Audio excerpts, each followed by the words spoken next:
Happy Sunday or whatever day that you find this video.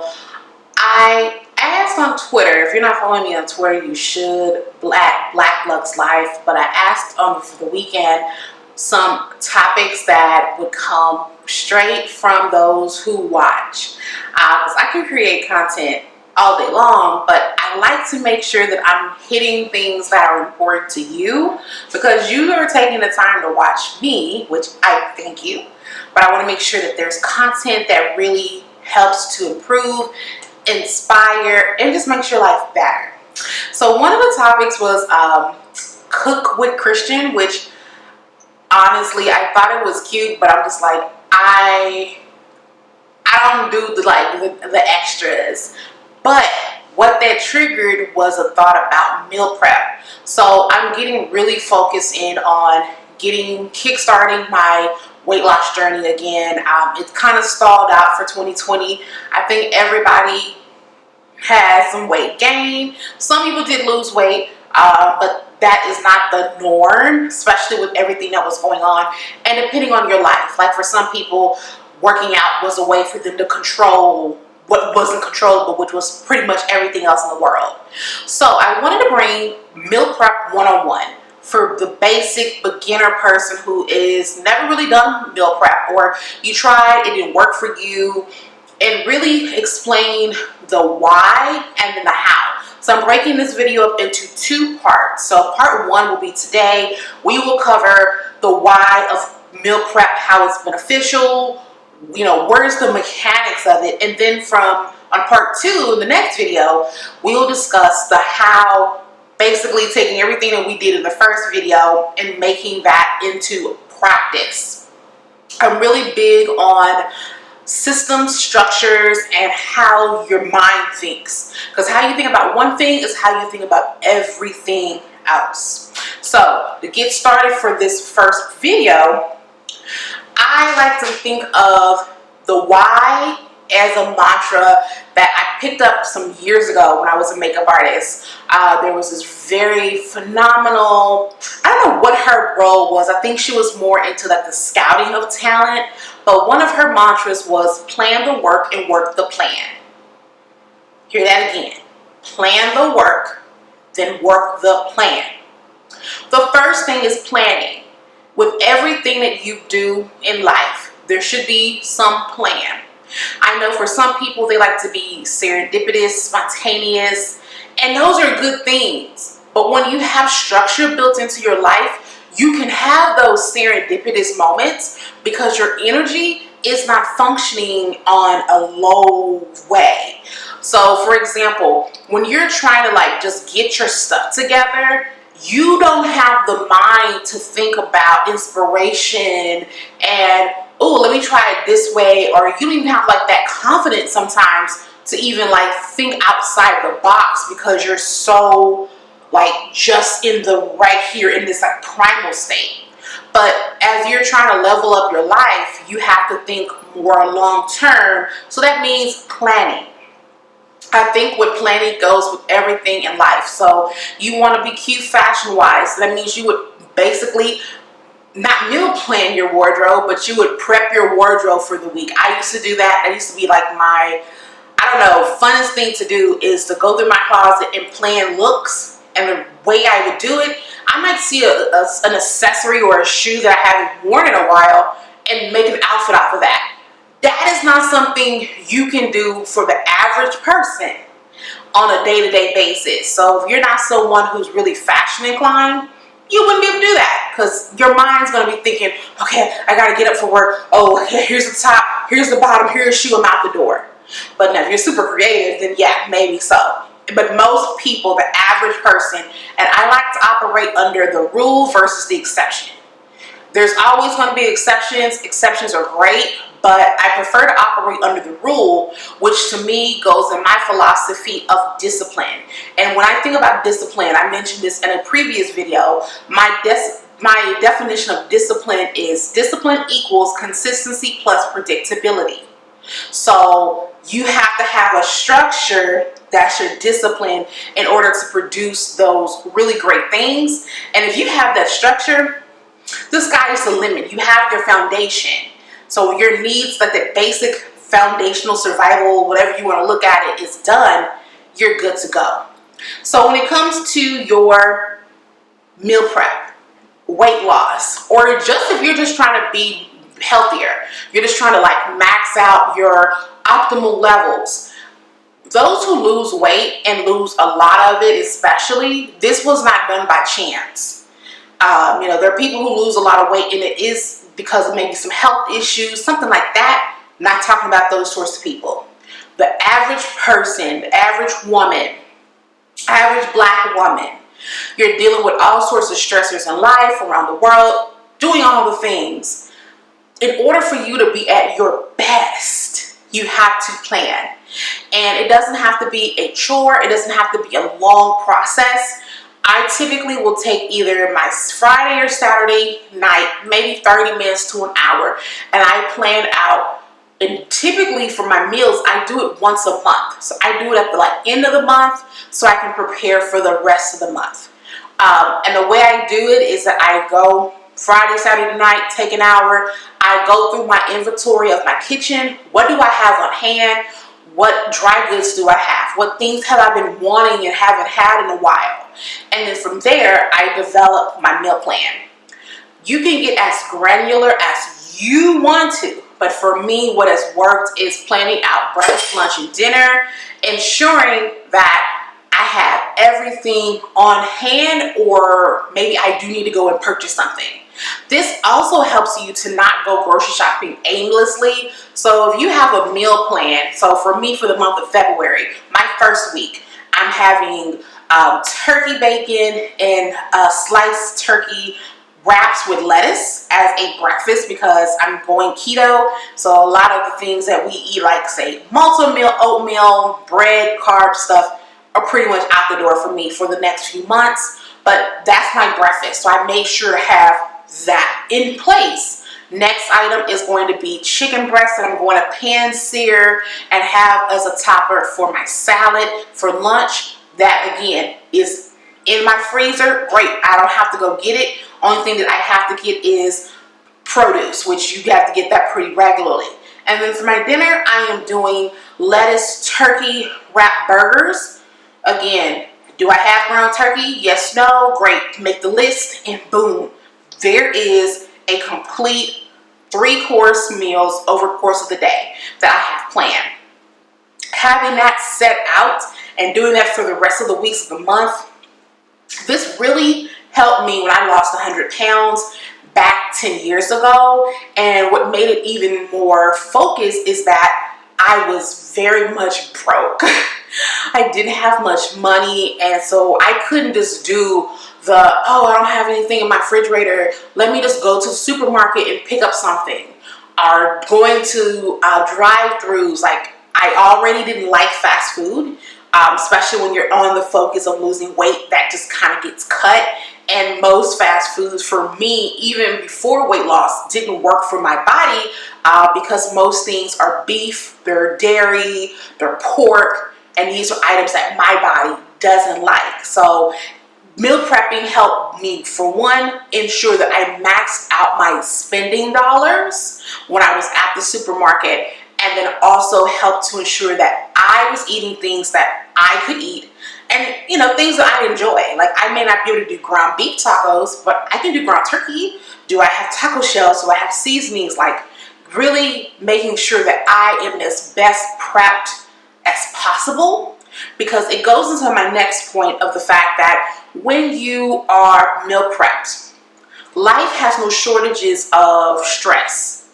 There's always going to be something that comes up in your life to shake it, to be some type of rabble-rouser. So when that happens, if your food is already planned, it just cuts that out. It's okay, yeah, I'm stressed, I'm tired, but all I gotta do is go pop this dinner in the microwave or put it in the oven and I'm done. I don't have to think about it. Like, you get that decision fatigue with work. When I was working, dealing with clients all day that aren't that great, aren't that nice, challenges with tech issues, like everything that could come under the sun.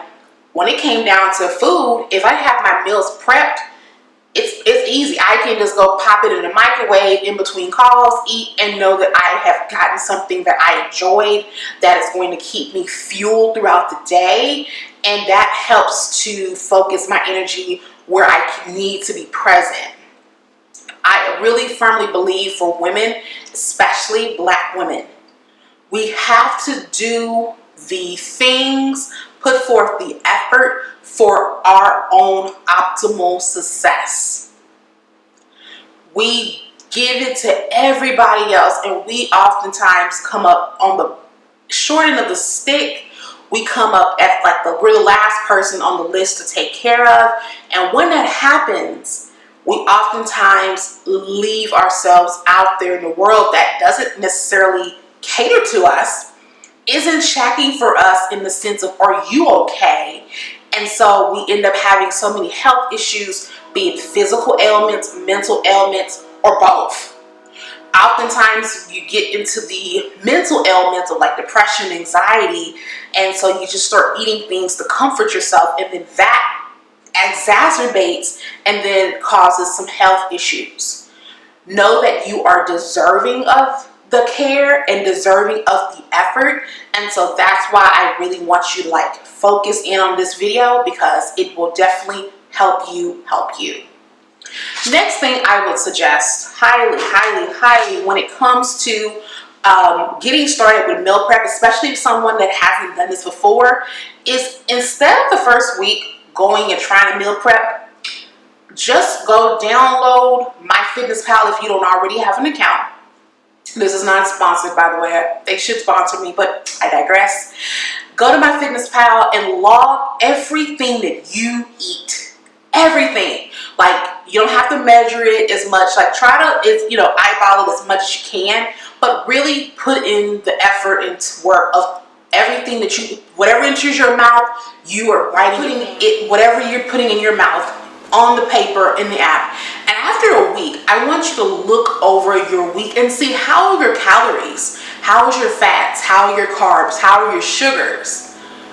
That will be very helpful in order to know where do you tend to gravitate towards to get your fix. I am a sugar girl. I have not seen a cupcake that has caused me harm or that I have not liked. So that is how I will stress relief, is a cookie, a cupcake, a pie, some ice cream, non-dairy of course, but that's where I gravitate towards. And that sugar, it could be drinking your honey in your teas, or just regular sugar in tea, having sweet tea, having a whole bunch of coffee, or especially those like lattes, specialty drinks. That packs in a lot of sugar unnecessarily. That's doing damage to the body.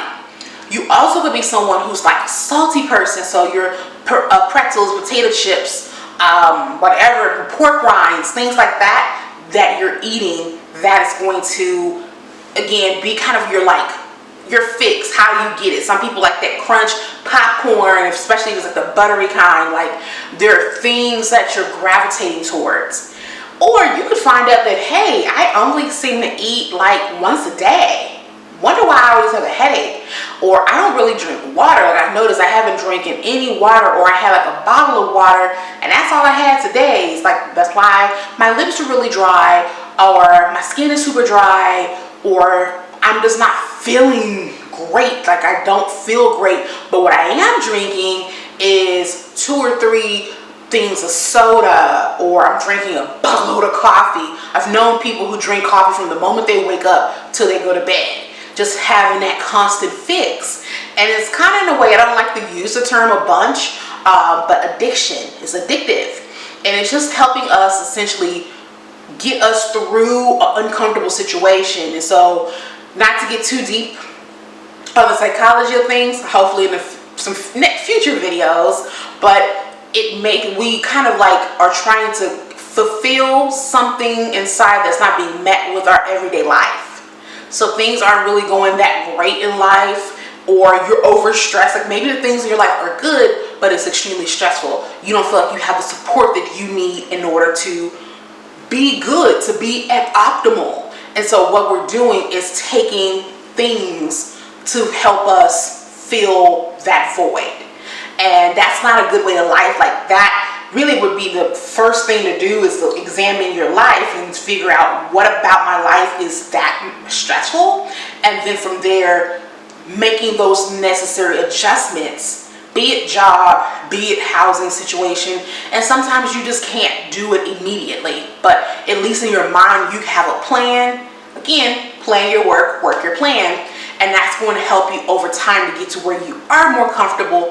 And I've noticed since I've been out of work, I don't need coffee really much unless I'm just extremely exhausted from that female thing of each month.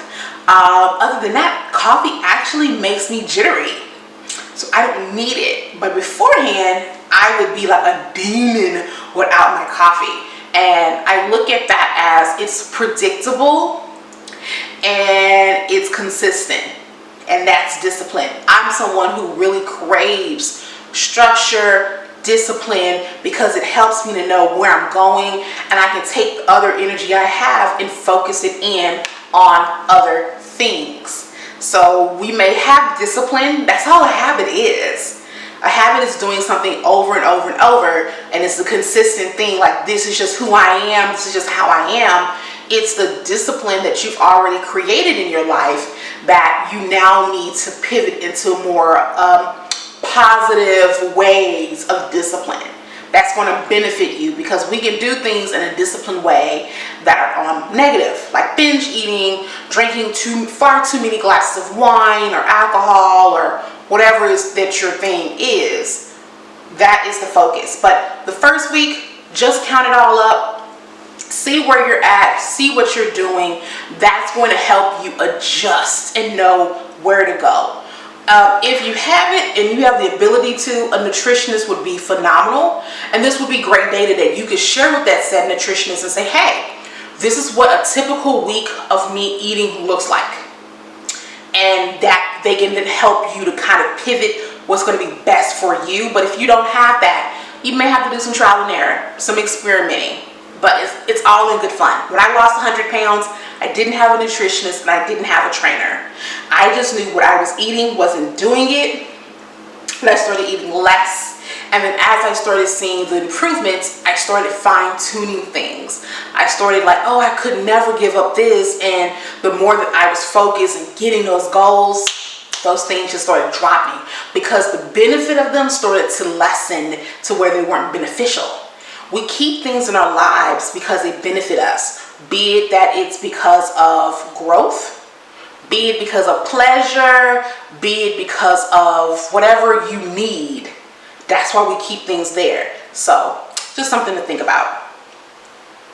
Now, after you've gotten through your week of what you've eaten, again, look at it, see what areas that you know that are just too much. I will put some links below of some kind of calorie calculators. You know, you can kind of see, I'm eating 4,000 calories and I weigh X weight and I'm at X height. Your goal could be like, say, 1,500. So right there, you're eating 4,000, like you clearly are eating too much, and especially if you're not working out, it's still not balanced. So it will help you to give you some guidance on how to be best balanced. Now, when you create your meal plan, again, look at things that you actually enjoy eating. And, you know, they're really like heavy, like say greasy burgers, if that's your thing, you may not necessarily be able to do that every week, but you may be able to, instead of doing ground beef, you might start doing ground turkey. Maybe you go out a lot, and maybe you can start trying to create those things. Maybe you do eat pretty healthy, but you're eating out a lot. You know, you're really reliant on Uber Eats or any of these delivery services to bring you food. Maybe you eat a lot of salads, but again, you could probably make those at home and really fine-tune what it is that you're eating, how much of it. When you are in control of what you're eating, you are able to be more in control of your life. When you go out to dinner, you don't know what they're doing unless it's like a hibachi place where you can like see clearly how they're cooking it. But other than that, you're at the mercy of whatever's in the kitchen. You are not getting to see if they're really doing what they say they are. So I enjoy having meals out, but right now we're in a pandemic anyway. So eating at home, eating the best that you can is going to be really, really pivotal. Last things, when you're grocery shopping, before you go and run out and go buy out the grocery store, look in your pantry, look in your freezer, and see what is it that you have. Like oftentimes when I would meal plan, especially back in the day, I would look at what I had first on hand and then work around that. Like maybe I have a pack of ground turkey. Ooh, okay, I have some spaghetti noodles, but I don't have any sauce. Great. I'll make spaghetti. That'll stretch for a few meals for dinner. Ooh, I have some chicken. Okay, maybe I'm feeling festive and I want to do some fajitas or make a fajita salad or something. Great. Have the chicken. I just need to buy some bell pepper. Instead of just like going to the store and just picking up a whole bunch of stuff, and you find out, oh, I already had this, I already had that, oh, this was unopened, whatever. You're wasting your money because you're not going to probably get to use it all up. So I look at that as when I help people plan their closets. Go in your closet, look at what you got first. Once you know what you have, then you go out. And that way you can make the best use of your money, best use of your time, and you just make sure that you have the best of whatever it is. So this was part one, understanding the why, the benefits of your meal prep and how it's going to help you. Again, in video part two, we're going to go over the hows, the mechanics of actually implementing meal prep, how that's going to look, and how that will benefit your life. If you like this video, give it a thumbs up. Let me know in the comments if you're really feeling this. And if you have some meal prep ideas and tips, let's share as a community. And until next time, make sure you're living your best life.